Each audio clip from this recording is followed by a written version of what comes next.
Greetings, Spokane First Church. Pastor Sean here. We just wanted to post this announcement from Roger Long that he made in church on the previous Sunday on August 1st.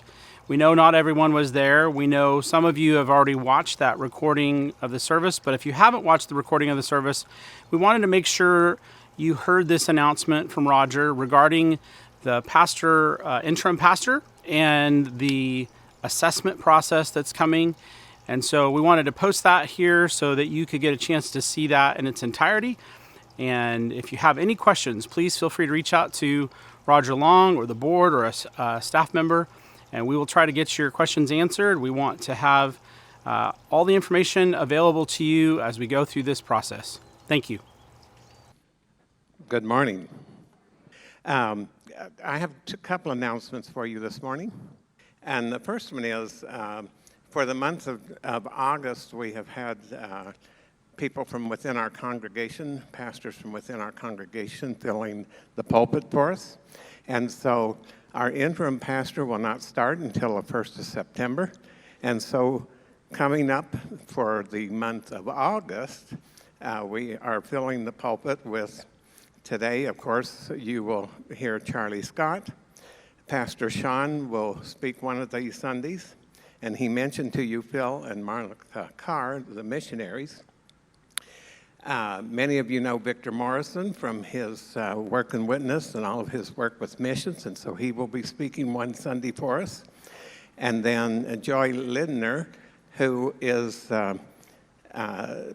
David Morey's assistant. She's an ordained Nazarene pastor, and she works in the district office.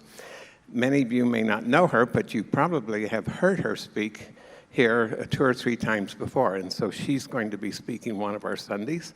And then Labor Day weekend, Pastor Gary will be our speaker. And so those are the lineup for this coming month, and I just wanted you to know that we've got quality speakers within our group of godly people, and it's great to hear them. And so that's what I wanted, my first good news. Now, what I'd like to do is change your mind for a moment to another topic, and I want to talk briefly about the pastoral search. As I shared with you earlier, and as you've read, we will have an interim pastor. That interim pastor has been identified. His name is John Morden. He is ordained in the Church of God, Indiana, and he will, as I've shared with you, we're working with an organization to help us through this pastoral process, and so he will be coming on board September 1st. And his first Sunday in the pulpit will be September 12th, and that's really the first year of the school year, and that's kind of the first calendar year of the church calendar for the year. So his first Sunday morning in pulpit will be that morning. He is married. His wife is Carol, and she is a church secretary.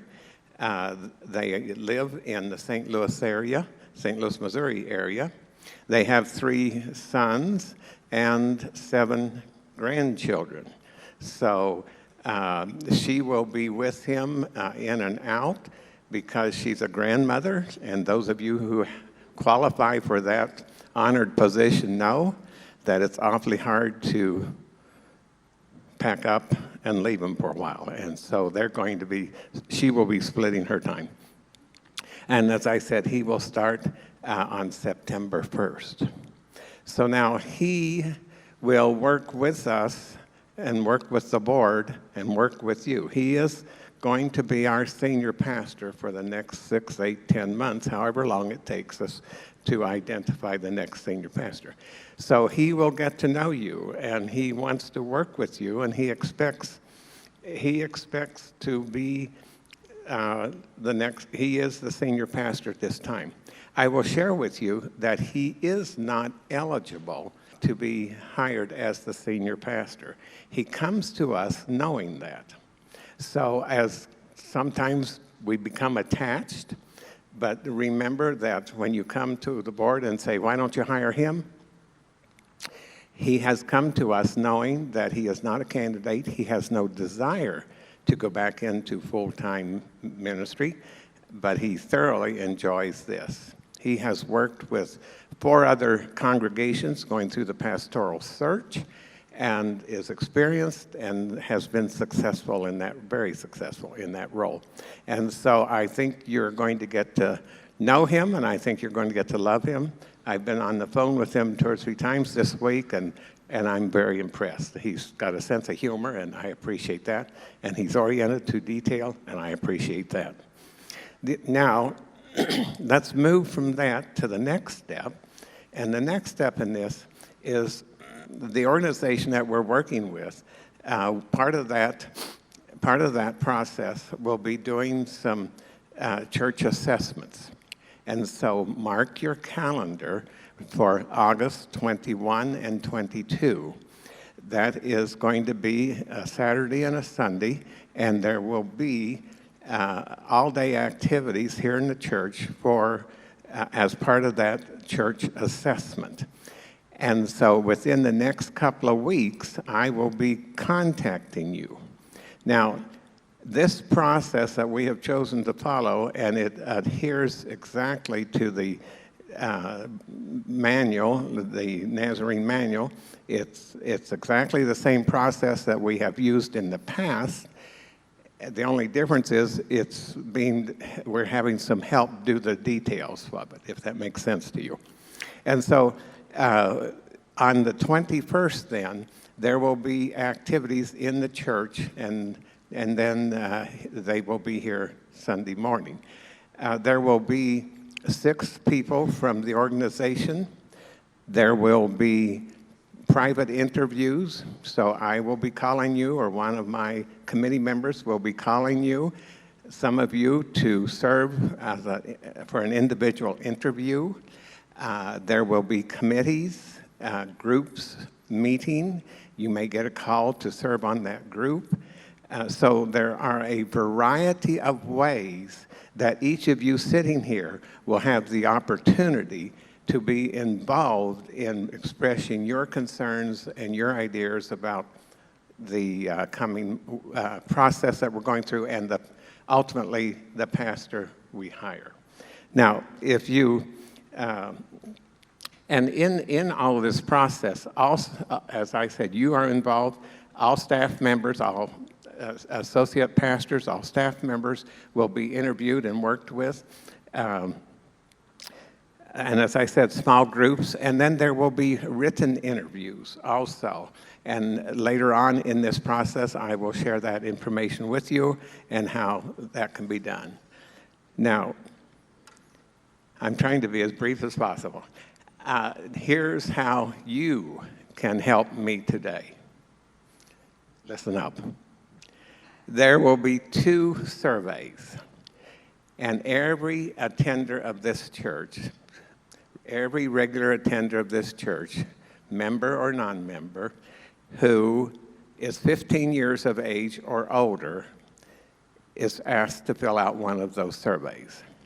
And so as you depart this morning, there will be ushers at the door giving you a copy of that survey. And that survey looks like this, and it says written survey on it, and it will require a cup of coffee and more than 10 minutes to complete. So allow yourself some time before you decide next Sunday morning to quickly fill this out and return it to Roger, because it will take more time. And then when you have finished it, would you put it in an envelope, seal the envelope, and bring it back to the church? We need them back by August 21. That's the date. Anytime after that, the information won't be counted. So complete it and get it back to us by August 21st. I will distribute that each Sunday morning, so if you pick up one today, you'll have it. But if people who aren't here today can pick it up next Sunday when they're here, or if you know people who aren't here and would like to tell them about it so that they can stop at the office during the week and pick up one if they do. So this survey is important for you to do. This is the first way that you have an opportunity to anonymously and privately express any of your concerns or desires to the board. Then next Sunday, I will distribute a second survey, and I'm going to ask Sean to put it on pink paper so that you can distinguish the difference between the white survey that you're still working on and the new pink one that you're going to take home. Both of those we need back by August 21st. So on that, I think that's everything I need to tell you at this time, but if you have questions, corner me out in the hall, corner a board member. The board members are getting some of this information right now as you're getting it, because I've been putting the details together right up until last night. So I appreciate your time, and do contact board members, contact me. We will try to answer any of the questions that you might have.